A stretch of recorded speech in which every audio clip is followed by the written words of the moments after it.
verse 14 to 26. Continuation to ng 11, 12, 13. Yung faithful saying na tinatawag ni Paul. These things, put them in remembrance. These things. Ano daw yun? So, verse 11 hanggang verse 12 yung 13 din. It's the important doctrine of salvation. Pag binasa mo itong 11, 12, 13. If we be dead with Him, we shall also live with Him. Parang Romans 6, 10 to 11. For the death He died to sin once for all. But the life He lives to God. Ayan o. So you also must consider yourselves dead to sin and alive to God in Christ Jesus. We consider ourselves dead to sin. By faith, we consider ourselves dead to sin. Tandaan nyo, only by dying, only by death, one can be really set free. Let's say, nasa marriage ka. Na? Tinuro sa, ano yata yun eh, 1 Corinthians 7 ba? Kunyari, may asawa ka. Gusto mo hiwalayin yung asawa mo, hindi pwede.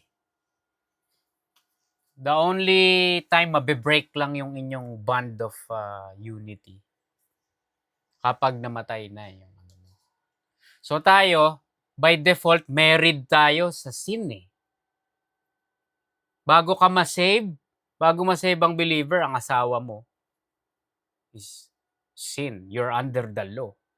So the only way makakawala tayo doon is kung may mamamatay, no? In this case, tayo yung mamamatay. Kaya sinabi, you also must consider yourselves dead. Patay na tayo. So, free na tayo dun sa pagiging united with sin, with the law, no? So, yun, important doctrine yun. Verse 11. Verse 12, if we suffer, we shall also reign with Him. If we deny Him, He also will deny us.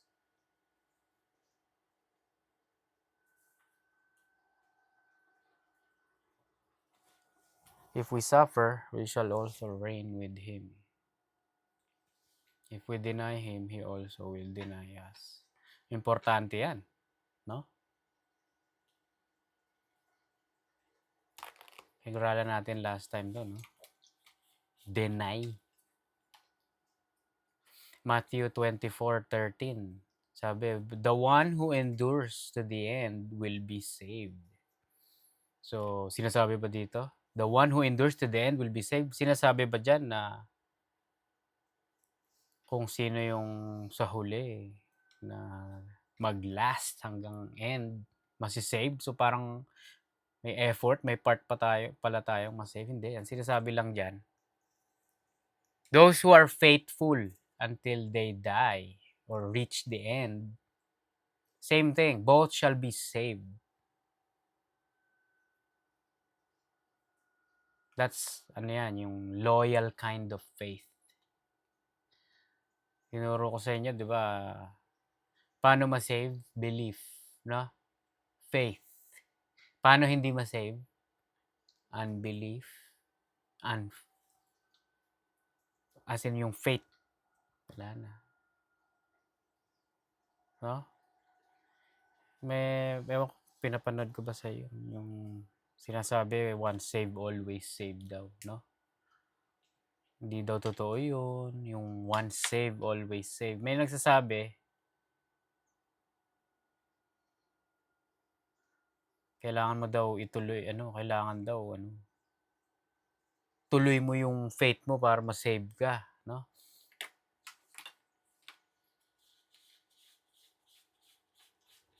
Doon ngayon magme-make sense yung Verse 13, sa totoo lang. If we believe not, o kaya ayan, no? If we are faithless, yet He abide faithful or remains faithful. He cannot deny Himself.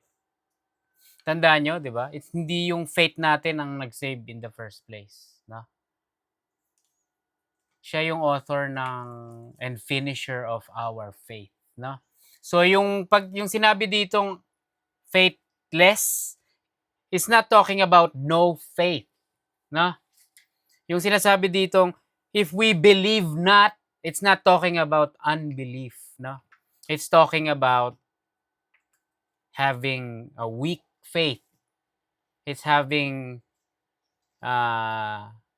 weak or doubting. Yeah. So, kunyari, Luke 17:5, ayan, no?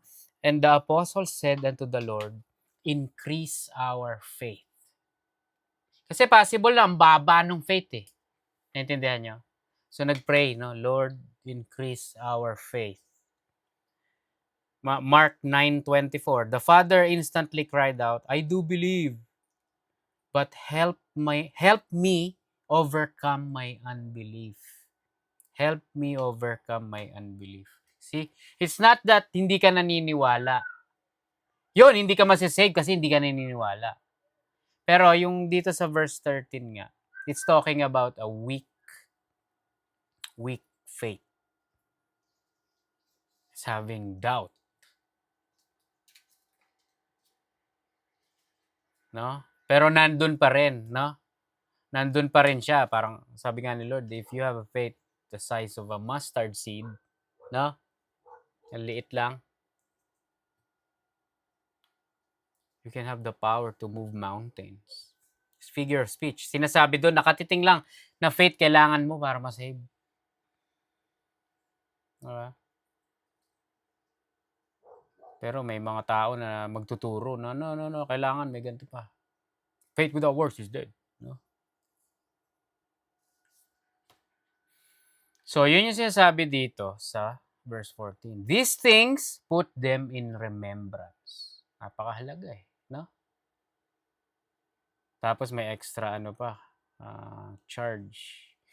Yan na. Charging them before the Lord that they strive not about words to no profit, but to the subverting or ruin of the hearers. Mas maintindihan mo to sa sa NLT. Ayan,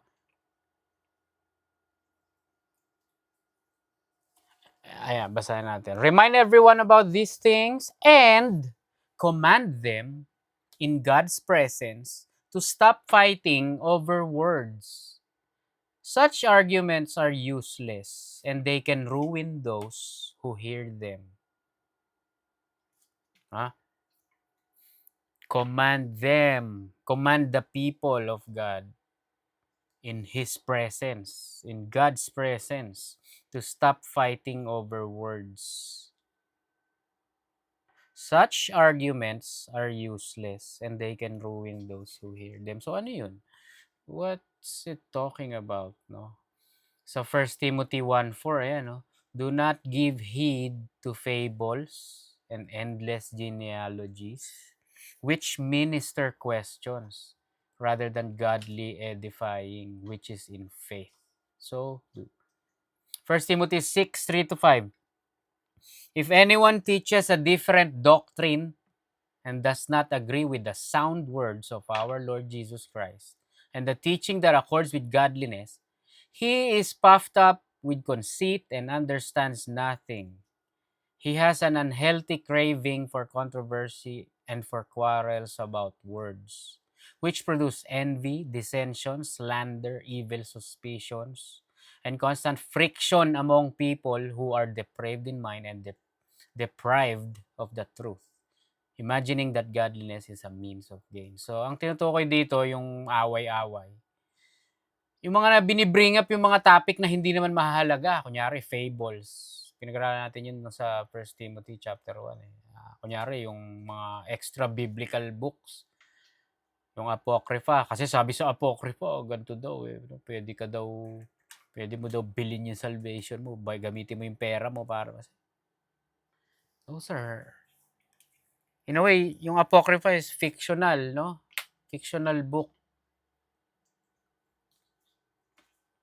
So, bakit mo i-bring up yun? Hindi naman truth yun eh. Diba?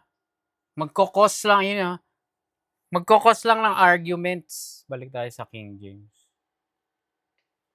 Strive, quarrel. Walang profit yun sa mga brethren o sa hearers. Magkokos pa ng subverting or ruin.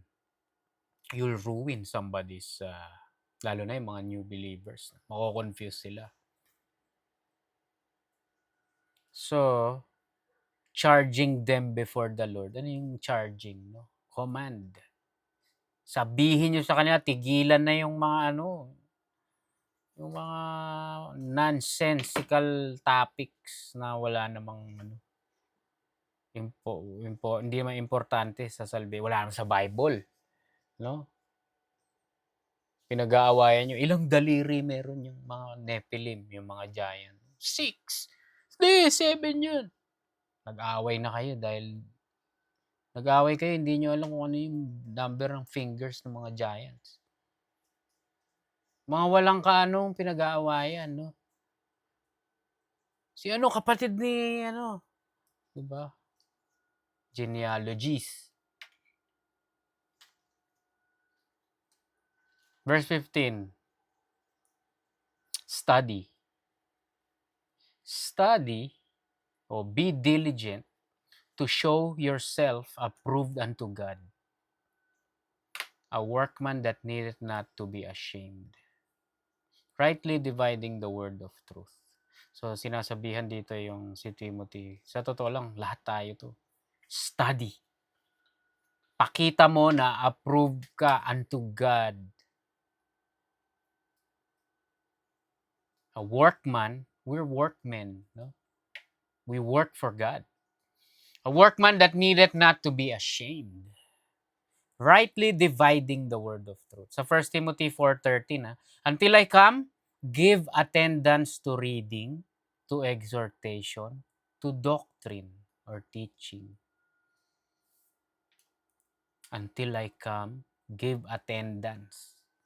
O sa ibang translation niya, devote yourselves to reading. Exhortation. Ano exhortation? Encourage one another. No? And to teaching. 2 Peter 1:10. Wherefore the rather, brethren, give diligence to make your calling and election sure. Make your calling and election. Ano sinasabi? Make sure saved ka. Make sure saved ka. Your calling and election.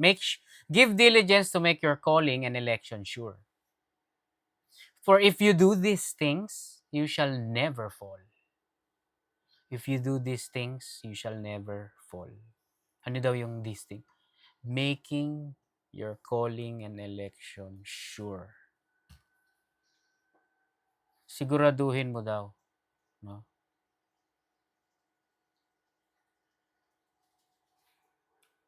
Pag-aralan mo, mag-aral ka para makita mo yun talaga yung light. Yung liberty that comes from the word of God. 1 Peter 3:15.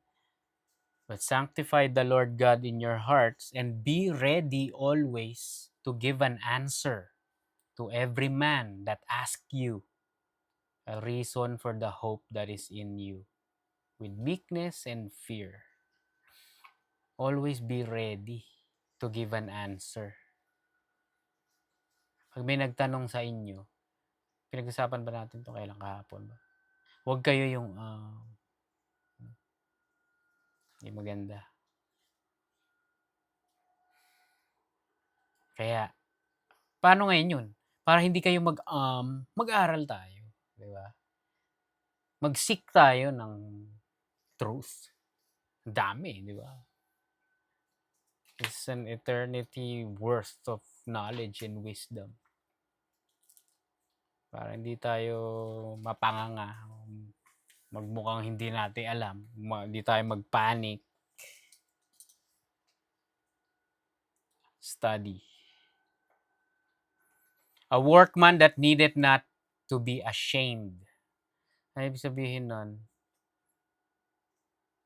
Yung kung ano yung pinag-aralan mo is free from reproach, faultless. Faultless.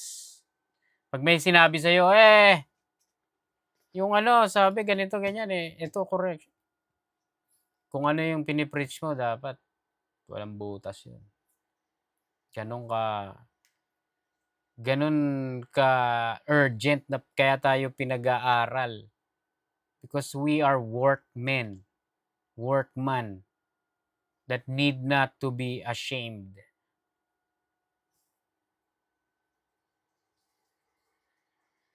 Sa totoo lang, ang sinasabi dito, alamin mo lahat. Alamin mo lahat. Kung ano yung sinasabi sa Bible, alamin mo yon. Ngayon, alam mo na, siguraduhin mo pa. Pag-aralan mo na kapag inattack yung passage na yon, anong sagot doon? Naintindihan nyo? Lahat ng anggulong atake sa atin ng mga enemies, ng mga non-believers, ng mga nagsisik ng kasagutan. Naintindihan nyo? Alamin nyo lahat. Hindi lang, alam ko yung verse na yan. No.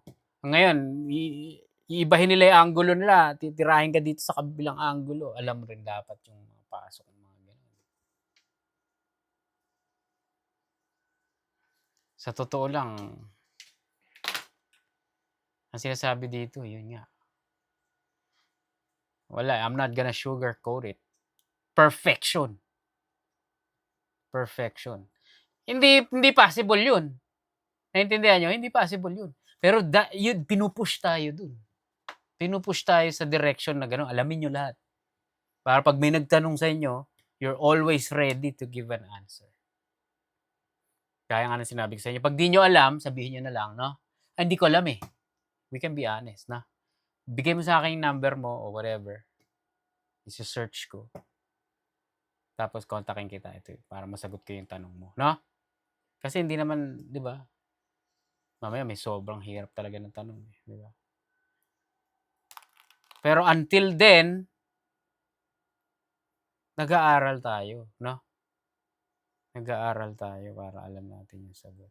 Para hindi tayo, para free from reproach tayo. Faultless. Walang mahanapan na, ano. Kunyari pinapanood natin si John Lennox, no? Walang butas no? Binaatake siya ng mga atheist, no? Ang sagot niya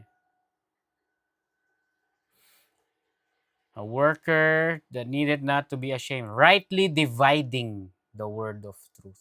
So, nakikita nyo? Rightly dividing, orthotomeo. Doon nakuha rin yung word siguro na orthopedic.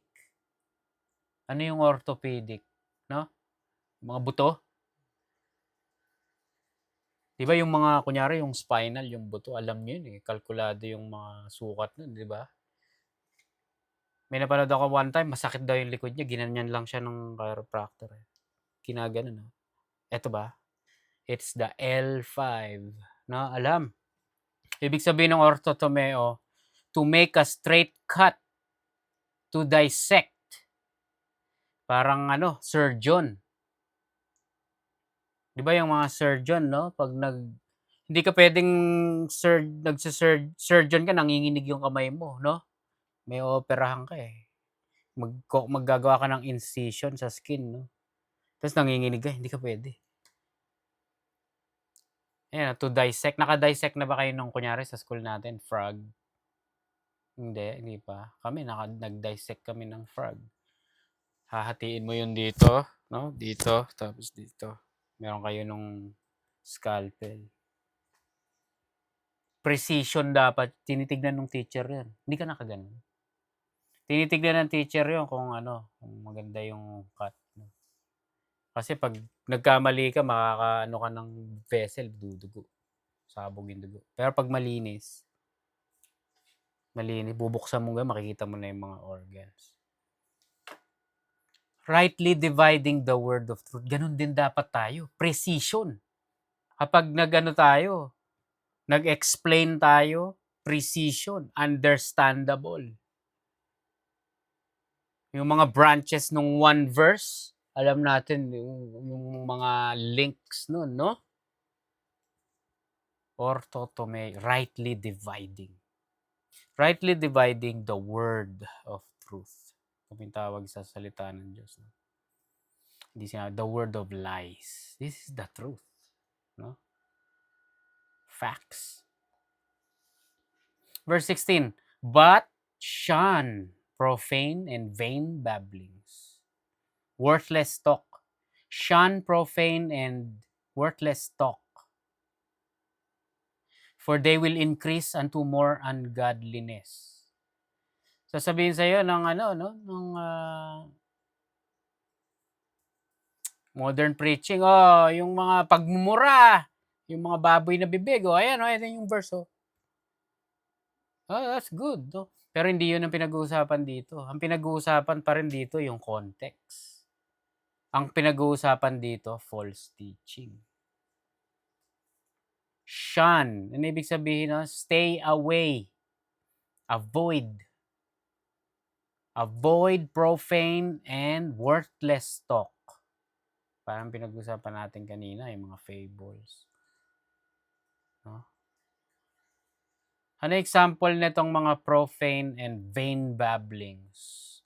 Fables, endless genealogies, worldly philosophies, elementary teaching, basic principles, traditions of men. Colossians 2:8, tandaan nyo, beware lest any man be taken captive or spoil. Beware lest any man spoil you through philosophy and vain deceit, after the tradition of men, after the rudiments of the world, and not after Christ. Mag-iingat tayo na hindi tayo makotap dun sa mga the basic philosophies, the logical things. Pinag-aralan na natin yun. Sasabihin, kunyari, i-debunk nila yung si Lord naglakad sa tubig. Impossible yun. Kasi logically, scientifically, lulubog di ba? Lulubog pag kumano ka sa tubig. So, para maaring maging posible lang yon, mababa siguro yung tubig. Kaya nakalakad siya. Hindi yun, ba't si Peter lumubog? Di ba? May mga ganun. Kunyari, yung parting of the Red Sea, may malakas daw na hangin kasi.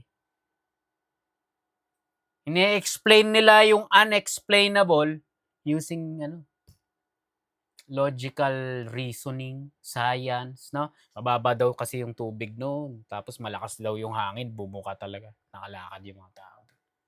Ini-explain nila. Yun yung mga dito, yung rudiments of the world.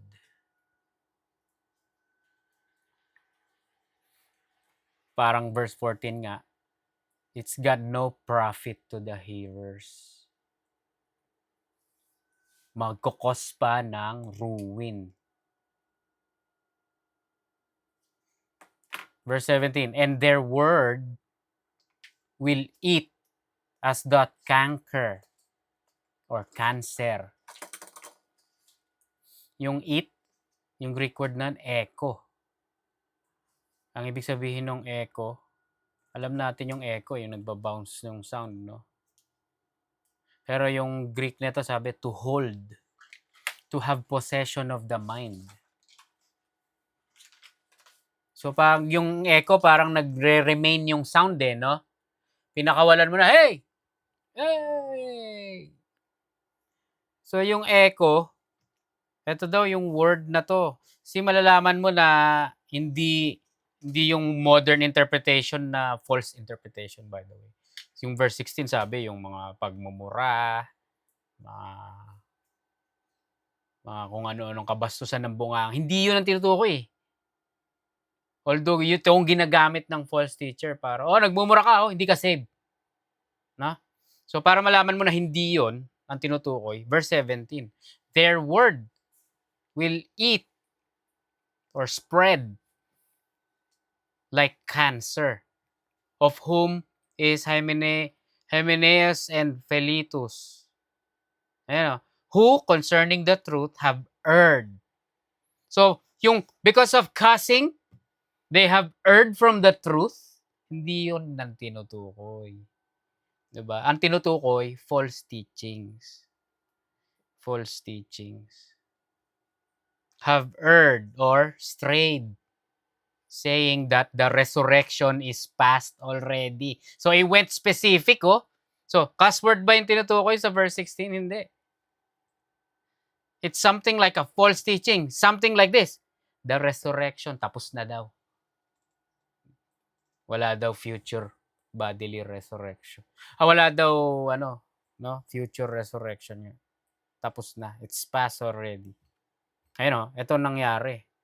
Overthrow the faith of some. Overthrow the faith of some. Na-confuse. Yun nga, na-ruin yung mga faith ng iba dahil dito kay Hymenaeus and Philetus.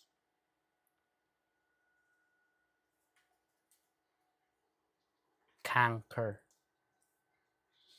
It's a gangrene, a disease by which any part of the body suffering from inflammation becomes so corrupted that unless a remedy be seasonably applied, the evil continually spreads, attacks other parts, and at last eats away the bones.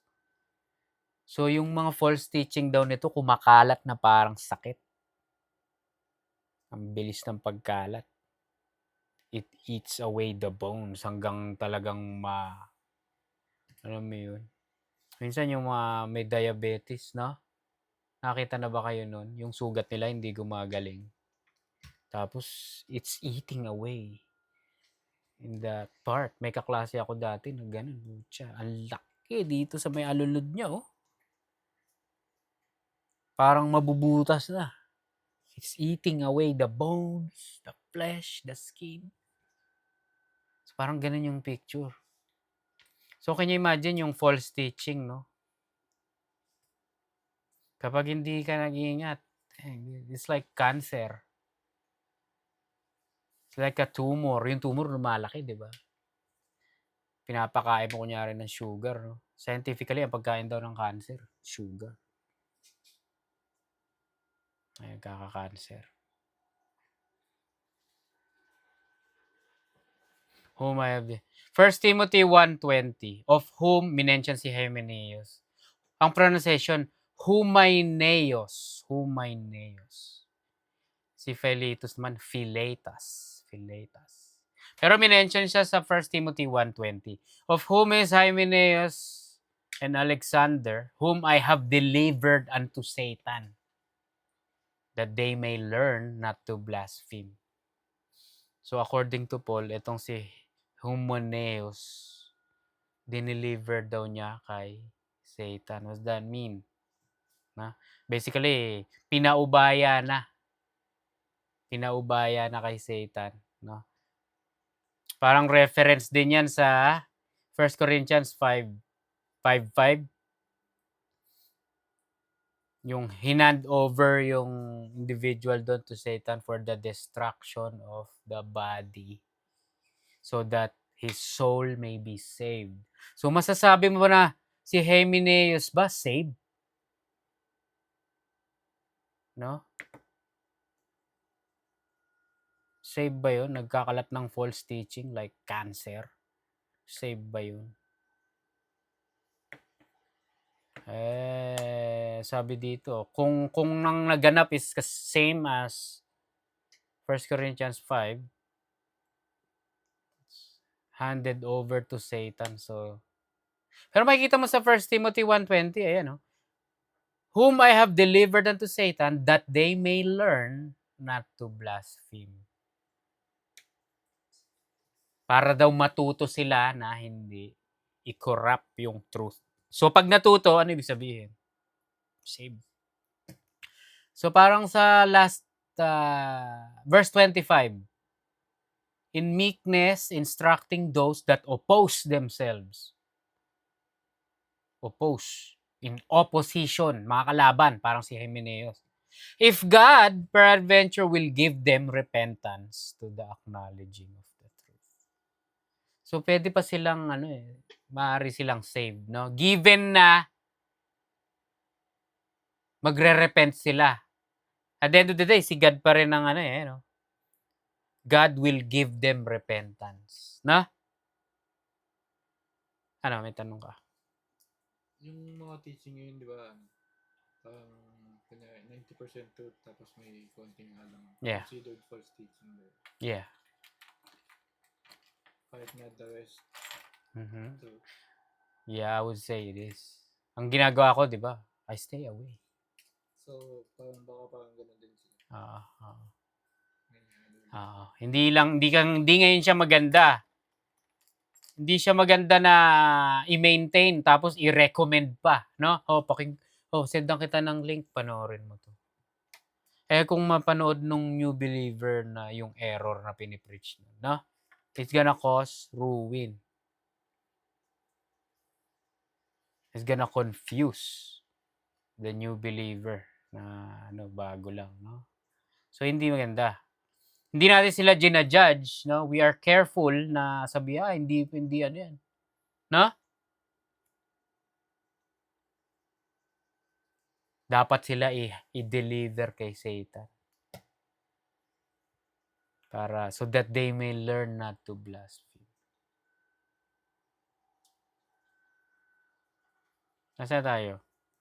Earth, strayed, resurrection. Nasabi nila, that the resurrection is past already. Verse 18 ba tayo? That the resurrection is past already. According sa Gnostic belief, yung Gnosticism, they deny future bodily resurrection of believers. But they believe that the resurrection was spiritually. When a person believes daw, spiritual resurrection occurs. Naintindihan nyo? Hindi daw sinasabi nila, yung resurrection tapos na. Pag naniwala ka, spiritually speaking, resurrected ka. Spiritual resurrection. So, wala daw body resurrection. So, that's a contradiction o contrary sa teaching sa 1 Corinthians 15:12 to 14. Now, if Christ be preached that He rose from the dead, how say some among you that there is no resurrection of the dead? But if there be no resurrection of the dead, then is Christ not risen. And if Christ be not risen, then is our preaching vain. And your faith is also vain. So, contrary belief yung Gnosticism. Kaya sabi ni Paul dito, they have erred or strayed away from the truth. They have strayed from the truth. Ito sila Hymenaeus. Verse 19, nevertheless, the foundation of God stands sure. Having this seal, the Lord knows them that are His. Kilala daw ni Lord kung sino yung mga tao na sa Kanya, that belongs to Him. It's a quote from Numbers 16 verse 5. And sabi yung second part, let everyone that names the name of Christ depart from iniquity. Let everyone who names the name of Christ depart from iniquity. Yung first part parang John 10:27.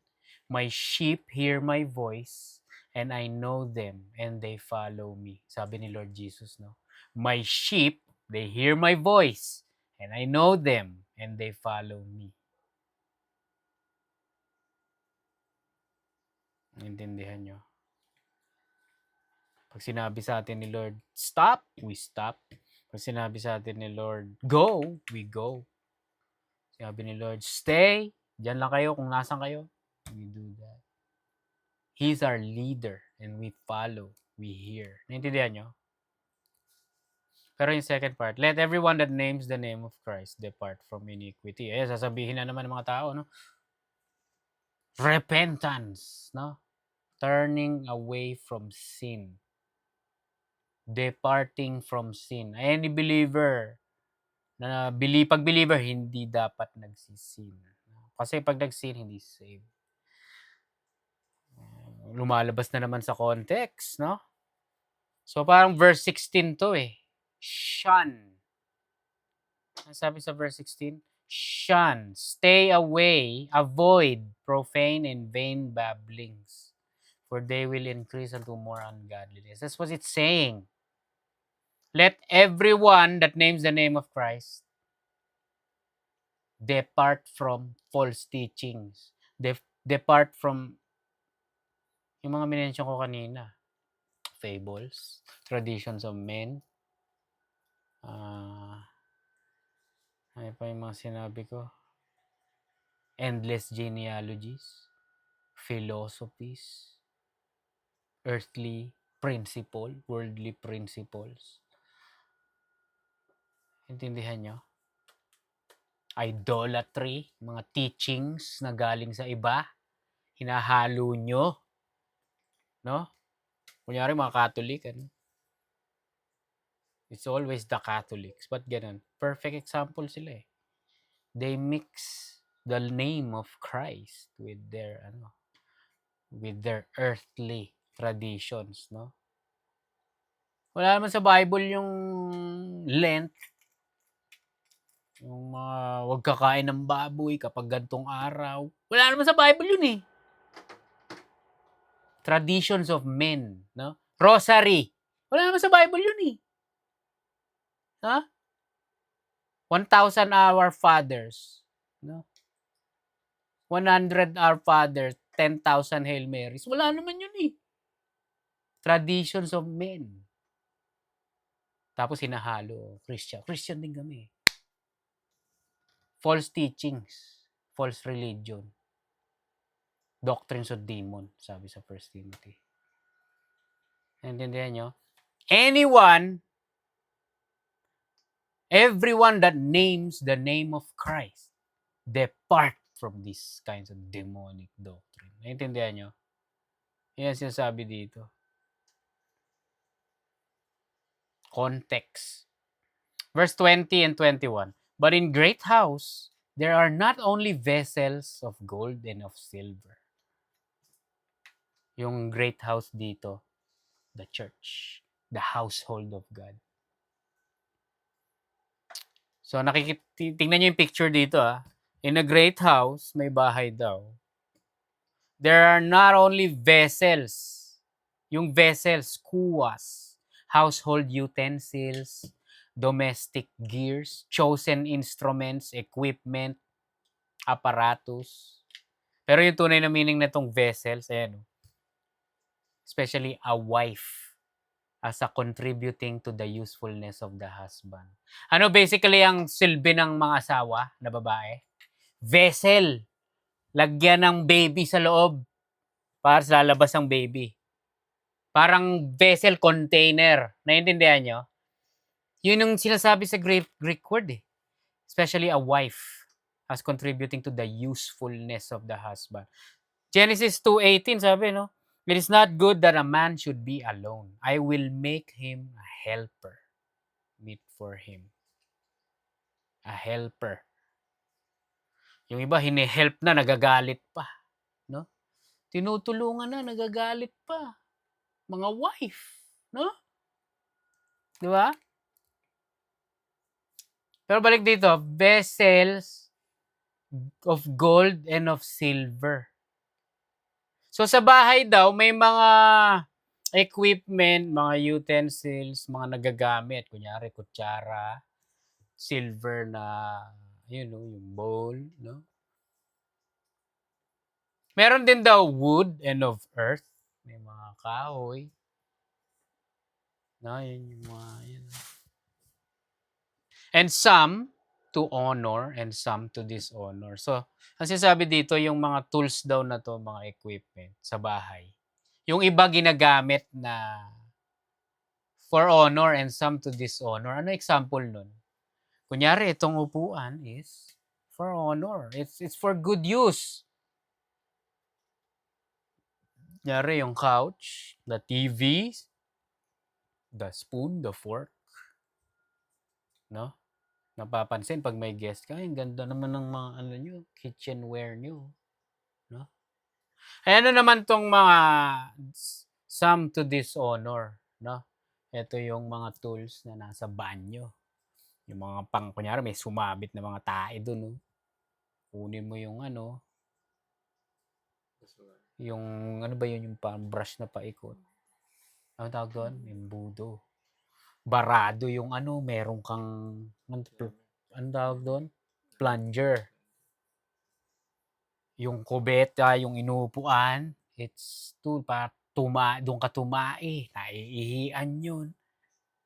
Nagagamit sila pero they're tools for dishonor. Verse 21, ayan. If a man therefore purge or cleanse himself from these, sasabihin ng false teaching, iniquity, sin, cussing, hindi na naman yun, no? This context. If a man therefore cleanse himself from these false teachings, naintindihan nyo? He shall be a vessel unto honor, sanctified or set apart, and meet for the master's use, and prepared unto every good work. Naintindihan nyo? So kapag ikaw daw yun nga, sinasabi kanina, study, show yourself approved, a worker who's not need not to be ashamed, no? Rightly dividing the truth. Kapag ganun ka, you are gonna be a vessel unto honor. Meet or fit. Useful for the master. Magiging ano ka ngayon, yung mga gamit na napapansin ng mga bisita, ika-enjoy nila kapag ginamit nila, no? Napapansin at napupuri, no? Ang ganda nung inyong fan, no? Ang ganda nung inyong ano. Meron pa kayong arm wrestling ano dito. I like that. No? Hindi ikaw yung kadiri naman to. Tae. May tae. No? Hindi nyo sinabi. Diba? So, naintindihan nyo? Cleanse ourselves from these things. If you can do that, you will be a vessel unto honor, sanctified, and useful or meet for the master's use, and prepared unto every good work. Yung NLT, in a wealthy home, some utensils are made of gold and silver, and some are made of wood and clay. The expensive utensils are used for special occasions, and the cheap ones are for everyday use. If you keep yourself pure, you will be a special utensil for honorable use. Your life will be clean, and you will be ready for the master to use you for every good work. Ang ganda, di ba? 22. Flee also, eto, iba na nag-shift. So dito sinasabi, no? Purge yourself from these things. False teaching, eto na, paiinitin ni Paul, no? Flee. Napakadaling, parang ano pa rin yun, yung kanina. Avoid. Stay away from. Flee also youthful lust. Youthful. Ano ibig sabihin nun? Bata. Kabataan. pagiging bata. Lusts. Ano yung lust? Strong desires. Often, it's referring to sexual lust, sexual immorality. No? Pero pag tinignan mo kung ano yung mga youthful lust, it refers to intense, impulsive desires, often associated with inexperience and immaturity. Siyempre, pag bata ka, ang dami mong gustong masubukan eh. No? Gusto mong ma-experience. Napaka-adventurous mo pag bata ka. Napaka-daring mo. No? Let's see what happens. I'll try this. Sabi nila wag eh. Pero let's see. I wanna find out for myself. No? Pero ang mga example nito is ang dami. Diyan yung greed. Ano yung greed? Unsatisfaction, no? Gusto pa, meron ka na, gusto mo pa. Greedy ka, gusto mo sa'yo lahat. Ito pa, lust for power. Lust for power. Gusto mo meron kang some kind of authority. May may nasasabi ka. May say ka. Sa lahat. Hunger for recognition. Hunger for recognition. Attention seeker, no? Gusto mo mapapansin ka, no? Ayaw mo yung kunyari sa school, no? Yung popularity, titawag nila, popularity contest. Yung ibang mga bata na sila, na left out sila kasi na-insecure sila, feeling nila regular na lang sila, hindi sila kagaya nung iba, sikat, no? They hunger for recognition, kaya kung ano-anong tumbling ang ginagawa nila kapag tumblingan na, no? Pride.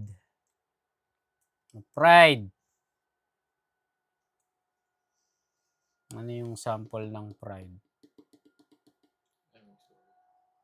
Ayaw mag-sorry, mataas sa ihi.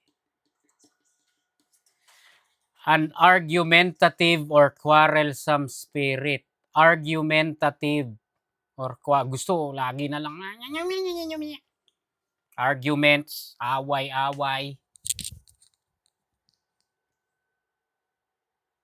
Selfish ambitions. Sarili lang iniisip. Materialism. Parang greed na rin yun. Rebellion. Rebellious. No? Disobedient to parents. Minention sa yun. One of Paul's letters. The urge to push boundaries. No? Talagang they try to push you, test you. Parang kumbaga sa aso, yung Terrible 2, no? Yung Terrible 2 sa aso, may stage sila. Sa tao din may ganun, di ba? Ewan ko. Alam ko sa tao may Terrible 2s din eh. Yung 2 na yun, up to 2 years ba? O up to 2 months, magiging yung baby o yung aso, alam mo yun, they try to test you and see kung magagalit ka. Terrible 2s. The urge to push boundaries. See what reaction they would get if they do this. Masasampal ka pala. They defy authority or act without thinking. Bago mag-isip, they just act. Hindi nila alam kung anong mangyayari doon sa pinaggagawa nila. Youthful. Anything associated with being youth. Yun yung sinasabi dito. Flee also youthful lust. At the end of the day, pagiging youthful is pagiging fleshly. The flesh. Tandaan nyo, dalawa tayo is the flesh and the spirit. Sobrang lakas nung mo. Pinag-usapan na natin to eh. Yung flesh mo ang lakas. Sabi ni Lord, di ba? Pray guys, pray. Kasi the spirit is willing. Yun ba yun? But the flesh is weak. So, hindi, baliktad daw. Tama, no? Pero the idea is the same. No? Kapag ang focus natin, we are earthly, fleshly, ayan, itong mangyayari. So, itong youthful lust, nag-a-apply, hindi dito target lang yung mga youth, no? Kasi may mga matanda na, isip bata eh. Youthful. Matanda ako, pero I'm still a kid at heart. No? There's still that child in me, no? Na gusto ng recognition. Gusto niya makitang malakas daw siya sa gym, nakakapag-bench daw siya. Pinopost pa sa YouTube, ano? Argumentative, we can be like that as an adult. Naiintindihan nyo? Minsan para tayong bata eh. No? Chicken nyo. Dang, dude. Adult, pero putya, kung magsalita. Naintindihan nyo? Lust for power, greed, pride. Ayaw mag-sorry, no? Sungit pa. No? Quarrelsome, nag-akikipag-away, selfish ambition. Ako tama. Ako lang. No? Materialism, rebellion. Minsan, matanda na, nag-push pa ng boundaries. Flee. Flee also youthful lust. No? We all have these tendencies. So, hindi lang dito, no? Remember, si Timothy ang kinakausap dito. Si Timothy, sabi ng around 30 na yata dito eh. Around 30 years old siya. Sinasabihan siya, Timothy, flee youthful lust. No? Can you imagine? But follow righteousness. Nag-aralan natin to last time kung ano yung righteousness. Faith. Hindi self-righteousness ang tinutukoy dito ha. Ipupush na naman to ng mga false teachers, no?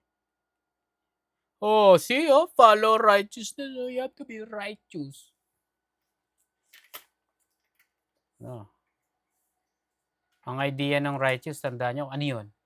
It's about doing the right thing. May tumatawid na matanda. Delikado, no? Anong gagawin? What's the right thing to do? Tulungan mo. Diba? That's just a basic example of right. Hindi yung, I'm gonna be perfect so I can go to heaven. I'm righteous. Ano ka, Pharisee? Hindi yan totoo dito. So, follow righteousness, faith. Faith. Kaya pinasa natin kanina, Lord, increase our faith. Love, charity. No? Hindi dito, umanap ka ng boyfriend mo, umanap ka ng asawahin mo. No? Hindi. I-pursue mo na matutunang mahalin yung mga brethren mo. No? Nang unconditionally, hindi dahil, ang bait, I like you. I love you. Ang bait mo eh. Hindi, kahit ang kulit ng tao, mahalin mo. Kahit tinitignan ka ng masama, no? Mahalin mo. Diba? Follow peace. See? Follow peace. Hindi yung puro aguluhan o negativity. Follow peace. With them that call on the Lord out of a pure heart. Yung NLT nito, mas maganda yung second part. Enjoy the companionship of those who call on the Lord with pure hearts. So, this stuff, charity, love, peace, it is with those who call, fellow brethren. Naintindihan nyo? Mainly. Enjoy the companionship of those who call on the Lord with pure hearts. So basically, enjoy the companionship of the brethren, of the Christians.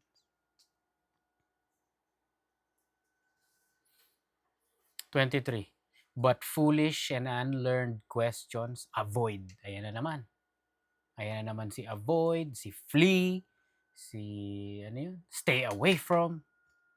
Ayun, nakikita nyo yung mga paulit-ulit, kumbaga one string instrument lang siya, one string guitar lang si Paul eh.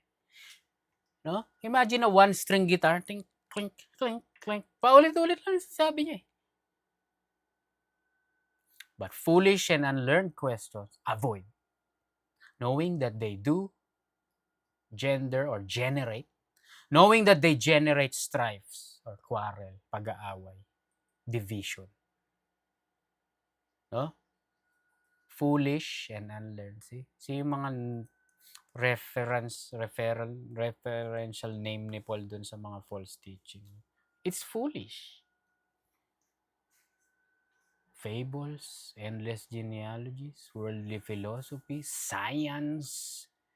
Hindi ko sinasabing yung science is, yung sa pag talagang scientific talaga, scientific. Pero para mag-blaspheme ka na yung si Lord is, may tali siguro yan, sabi sa Acts, umangat si Lord din. Sasabihin ng science, siguro may punong mataas, may tali, may humihila. No? Pinoprove nila eh. In any way. Kasi, di ba, they can't believe, no? Na pag sinabi ng Bible, sabi ko paniwalaan mo. They can't do that. So, they try their best para i-explain, no? Kunyari, pinapanood natin, si God daw parang si Santa Claus lang, no? In-imagine nila. God is as real as Santa Claus that a man invented in his or her mind. Diba? Foolish and unlearned questions, avoid. Pero grabe, questions, oh. Kaya yung si Cliff, no, sa YouTube, may mga tanungan dun eh. Imbes na pakinggan ko, sa totoo lang, alam mo na, no? Ayoko ipanoorin yan. I avoid the foolish questions. Apple ba talaga yung kinain ni Adam and Eve? Oh, grapes. Orange. That's foolish questions. That sounds nice. The question sounds good, but it's stupid. It's foolish. Naintindihan nyo? Siguro ano yung kinain nila? No? Bayabas. Guava. Apple yun. Kaya nga may Adam's apple eh. Diba? Nabulunan eh. Alam mo yun, di ba? Adam's apple ang tawag sa lalaki dito. Nabulunan daw kasi si Adam. So look at that. That's fiction, no? Adam's apple. Apple daw yun.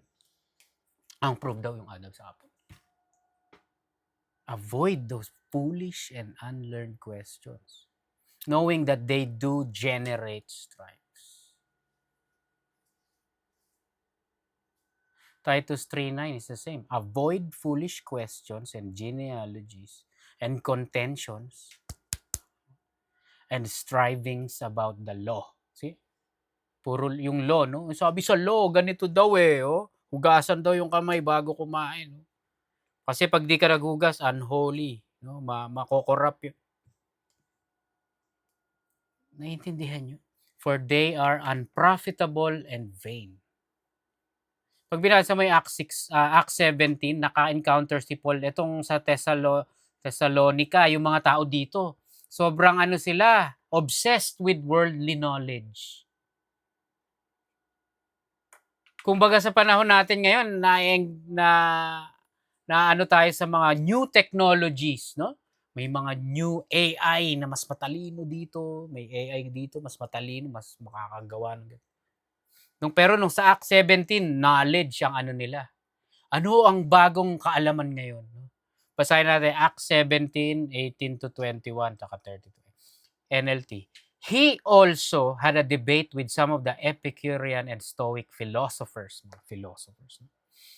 When he told them about Jesus and his resurrection, they said, what's this what's this babbler trying to say with these strange ideas he's picked up?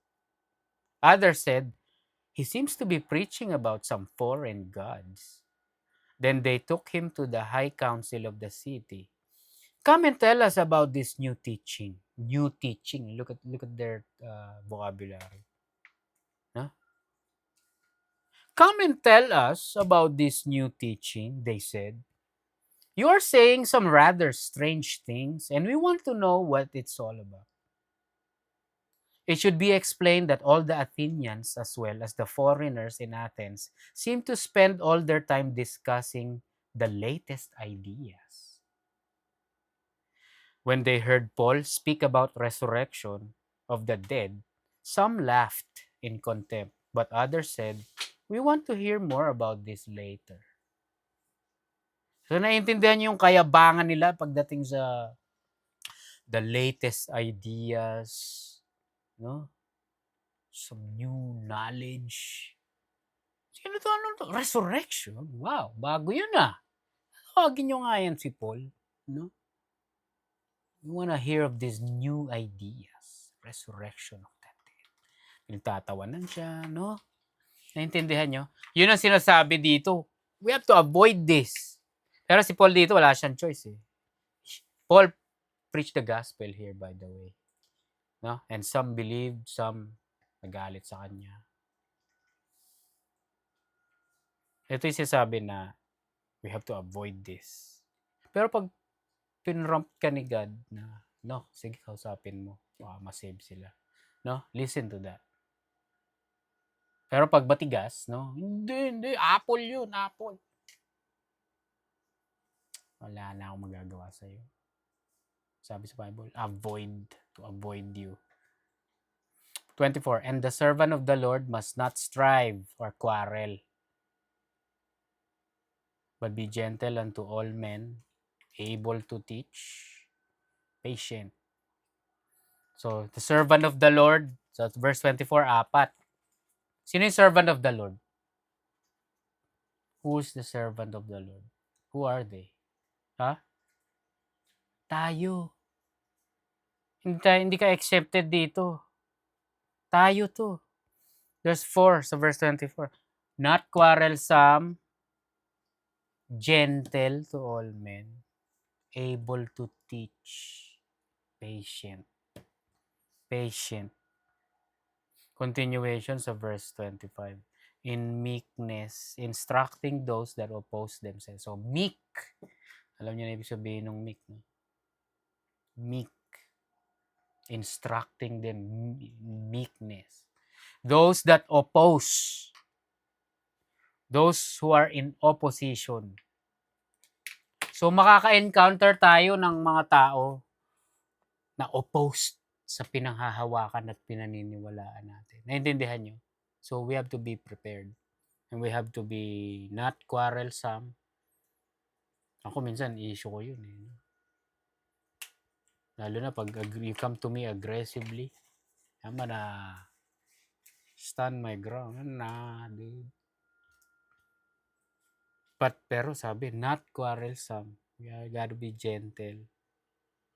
Kasi, speaking of being gentle, pag masasave na yung tao, they're about to be born again. Naintindihan nyo? So, pag magpapaanak ka na ng baby, bibiglain mo ba? Kunyari, I can see the head. Ilahin na. Hindi, di ba? Dahan-dahang pinapanganak ng baby, ginaguide nung kung sino ba yung doktor, no? Ginaguide yung ulo, hawakan yung leeg, dahan-dahan. No? At binibigyan na kino-coach. Deep breath, 3 times. Okay, ire. Gentle. So, picture nyo yung idea. When somebody na kinakausap natin, may potential na ma-save, they're about to be born again, potentially, we have to be gentle. Naintindihan nyo? Hindi, sa umpisa pa lang, pinredestined ka na ni Lord eh, no? Alam mo ba yung doctrine of, alam mo yung Calvinism, at Arminianism. What? Hindi niya maintindihan yun, no? Kailangan na maniwala ngayon na, and you grab his collar, ngayon na. Hindi mo alam, mamamatay ka na bukas. Pag namatay ka, hindi ka na yung going to hell. No, you have to be gentle.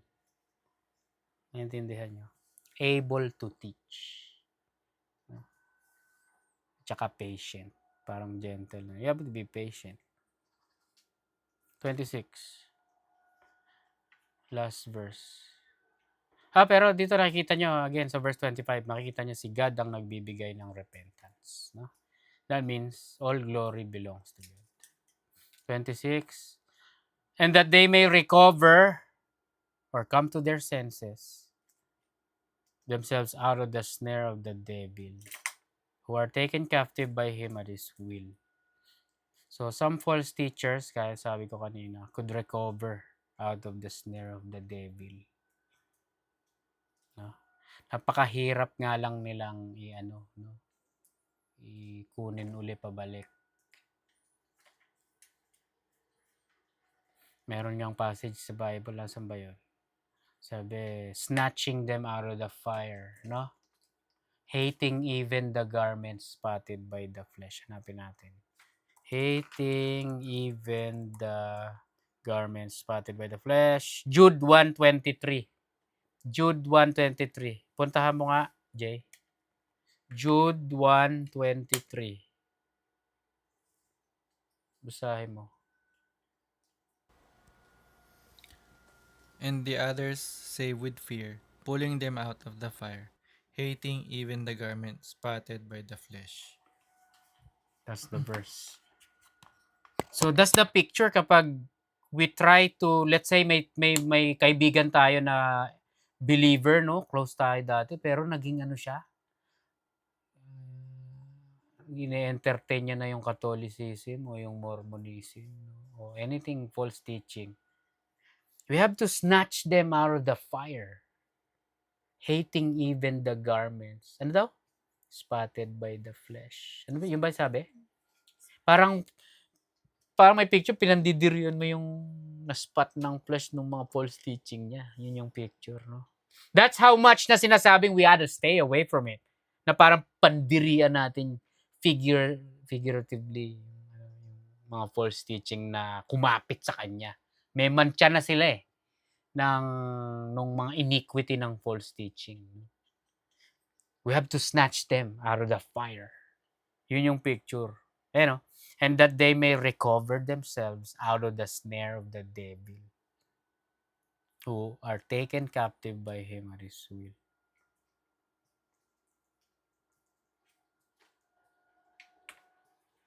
May time na kailangan nating i-confront, no, yung mga ganun. Pero may time din na malalaman natin by God's Holy Spirit na wala na tayong magagawa. No? Talagang nalulung na sila sa, sabihin natin kung anong pinasok nila, no? Ano na? Parang hindi sa sinasabi natin hindi na sila saved. At the end of the day, si God pa rin bahala sa kanila Parang they just got delivered to Satan pa rin talaga. For the destruction of the flesh. Ayan 1 Corinthians 5:5. To deliver such a one to Satan for the destruction of the flesh, that the spirit may be saved in the day of the Lord Jesus. So, sa totoo lang, yung pagiging saved nila, si God lang nakakaano. Minsan siguro, sa totoo lang, magugulat tayo pag nakita natin yung mga akala nating false teacher nandun sa heaven.